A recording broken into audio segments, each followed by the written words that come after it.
Everybody knows the story of the space race. It began in 1955 when both the US and Soviet Union both declared their hopes to put a satellite into orbit for the first time in history, a feat which the Soviets would first accomplish in 1957. Then began a race to place the first man into orbit, a feat which the Soviets would also first accomplish in April 1961. By this time, it seemed like the US would never catch up to the Soviet Union in the space race, as they were always just one step behind. American morale was killed.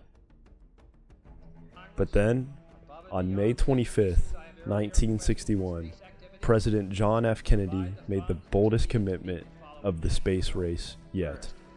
I believe that this nation should commit itself to achieving the goal, before this decade is out, of landing a man on the moon and returning him safely to the earth.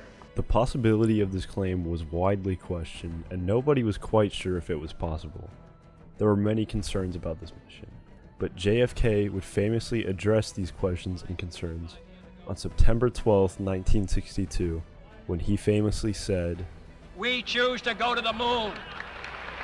We choose to go to the moon in this decade and do the other things.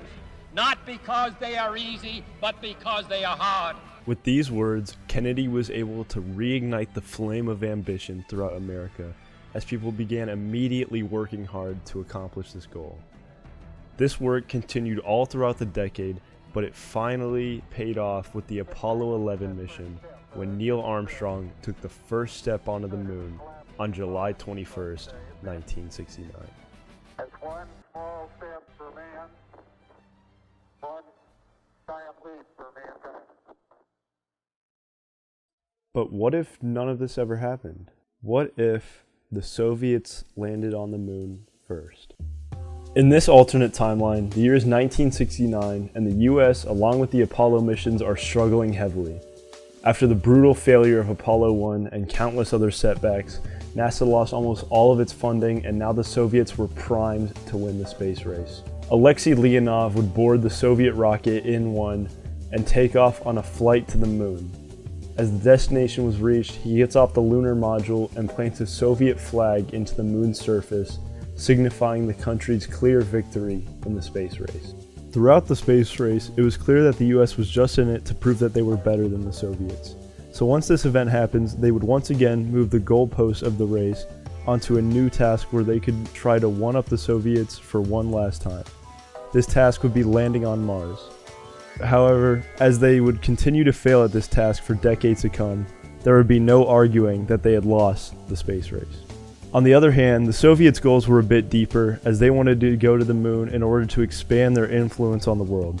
Thus, whilst the US's space program crashes and burns literally, the Soviets begin to inhabit the moon and set up the lunar bases which they had outlined in their 1967 proposal. Just like always, the US would once again try to compete by establishing lunar colonies of their own, but they would never compare to that of the Soviets, an act which would become a killing blow in the NASA program, as the world would turn to the Soviet Union as the leader of the space frontier. Due to the continuous failures of the US, American morale would drop to a record low, and it would go on to affect the Cold War. Soviets would use the successes of the space race to show the benefits of communism, leading to it spreading into even more countries, and the Soviet Union would become the world's most dominant power.